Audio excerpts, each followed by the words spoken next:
Hello friends, இன்றைக்கி வீட்டில் கிடைக்கிற பொருளை வச்சு எப்படி ஒரு வண்டி செய்யலாம் தான் பார்க்க வரோம். ஃபஸ்ட்டு நமக்கு வந்து ஒரு பெரிய பாக்ஸ் ஒன்று தேவைப்படும். பாக்ஸு 2 மோட்ரு 4 வீல் அவ்வளோதான் தேவைப்படும். பாக்ஸில் வந்து 4 ஓட்டை போடணும் மோட்டர் ஃபிட் பண்ணுறதுக்காக. அதனால் மோட்டரை வச்சு 4 மார்க் பண்ணிக்கணும். இங்கே ஒன்று, கடைசியாக வந்து பக்கத்தில் அப்படியே அந்த சைடு கரெக்டாக மோட்டரை வச்சு நீங்கள் அளவு வச்சு போட்டிங்கன்னா தான் வீல் கரெக்டாக ஃபிட் ஆகும். இல்லைன்னா நெளிஞ்சு ஓடும். இந்த பக்கம் ஒரு ஓட்டை, அதுக்காக நம்ம மார்க் பண்ண போகிறோம். இங்கே ஒன்று, கடைசியாக வந்து பின்னாடி வீல் வைக்கிறதுக்காக அங்கே 2 ஓட்டை வைக்க போகிறோம். கரெக்டாக பார்த்துக்கோங்க. வீல் வச்சு இங்கே ஒரு ஓட்டை, அப்புறம் வீலுக்கு அப்படியே ஆப்போசிட் சைடு அட்ஜசன்ட் சைடு இன்னொரு ஓட்டை, இப்படி 2 ஓட்டை, மொத்தம் வீலுக்கு வந்து 4 ஓட்டை போட்டுக்கலாம். வீலை வச்சு கரெக்டாக மார்க் பண்ணிவிட்டு அதுக்கப்புறம் ஓட்டை போடலாம். இங்கே ஒரு ஓட்டை, அப்படியே ஆப்போசிட்டாக அந்த பக்கம் இன்னொரு ஓட்டை போடணும். அப்போ தான் வந்து வீல் கரெக்டாக உட்காரும். நம்ம வந்து ஓட்டை போடுறதுக்கு வந்து இது தான் யூஸ் பண்ண போகிறோம், சால்டிங் அயனு. சால்டிங் அயன் நல்லா ஹீட் ஆனதுக்கப்புறம் அந்த ஹோலில் வச்சு நம்ம பிஞ்ச் பண்ணோம்னா கரெக்டாக விழுந்துடும். இங்கே பாருங்கள், நம்ம போட்ட மார்க்கில் வச்சு நம்ம நல்லா ப்ரெஸ்ஸிங் அழுத்தம் கொடுத்தோம்னா ஓட்டை விழுந்துடும்.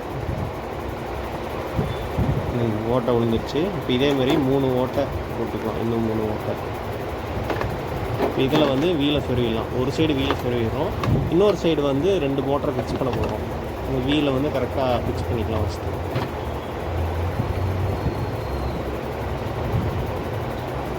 இங்கே வச்சு ஒரு 2 தட்டு தட்டினா தான் கரெக்டாக ஃபிட் ஆகும். இல்லைன்னா பிடுங்கிட்டு வண்டி ஓடக்குள்ளே பிடுங்கிட்டு வந்துடும்.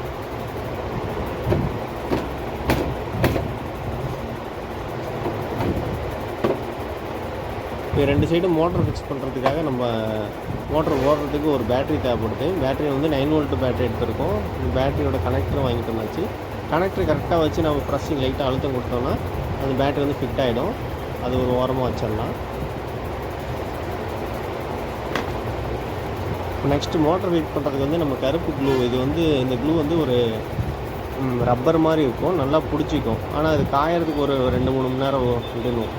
இந்த க்ளூ எங்கே யூஸ் பண்ணுவாங்கன்னா, அந்த மொபைல் டெம்பர் கிளாஸ்க்கு பின்னாடி ஒட்டுறதுக்குலாம் யூஸ் பண்ணுவாங்க. ப்ளஸ் வந்து மொபைல் ஸ்க்ரீன் உடஞ்சி போச்சுன்னா இதை ஒட்டினா தான் நமக்கு ஒரு ரப்பர் பேண்ட் மாதிரி போட்டு தருவாங்க. அந்த க்ளூ தான் இது. 2 மோட்டருக்கும் நம்ம நல்லா பேஸ்ட் அப்ளை பண்ணிவிட்டு கரெக்டாக அந்த பொசிஷனில் வச்சு நல்லா அழுத்தி ப்ரெஸ்ஸிங் கொடுத்தோம்னா நல்லா ஒட்டிக்கும். இப்படி பாருங்கள், கரெக்டாக ஒட்டிகிட்ருக்கு 2 சைடும். அப்புறம் அடுத்தது வந்து வீலுக்கும் இது போடுற மாதிரி இருக்கும், கொஞ்சம் பேஸ்ட்டு. அப்போ தான் வீல் வந்து கரெக்டாக ஒட்டும். இந்த மோட்டர் வந்து டிஓ மோட்டர்னு சொல்லுவாங்க. இந்த 60 ஆர்பிஎம்மில் சுற்றும். ஸ்பீடெல்லாம் ரொம்ப அதிகமாக சுற்றாது, ஆனால் வந்து ஃபோர்ஸ் அதிகமாக இழுக்கும். டார்க்குன்னு சொல்லுவாங்க. டார்க் நிறைய இழுத்துட்டு போகும்.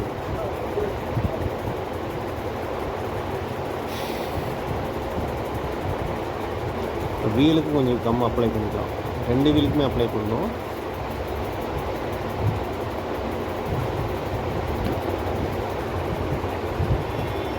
இப்போ வந்து சுவிட்ச் வைக்கிறதுக்காக நம்ம ஒரு ஹோல்ஸ் ஒன்று போட்டுட்ருக்கோம். சுவிட்சு வச்சாச்சு. சுவிட்சை நான் வந்து ஆஃப் பண்ணி ஆன் பண்ணி பார்க்கலாம்.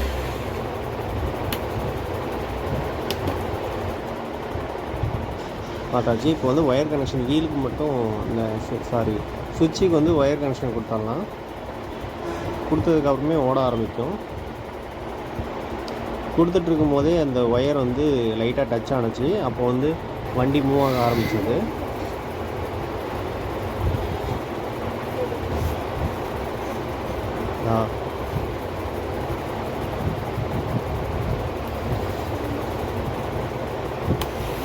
ஓகே ஃப்ரெண்ட்ஸ், ஒர்க்லாம் முடிஞ்சுது. வண்டி நல்லா டயர்லாம் நல்லாவே சுற்றுது. இப்போ மேலே மூடிட்டு நம்ம யூஸ் பண்ண ஆரம்பிச்சிடலாம். பாருங்கள், ஸ்பீடு இவ்வளோ தான் போகும், ஆனால் எவ்வளோ மேடு கொடுத்தாலும் நல்லாவே ஏறும்.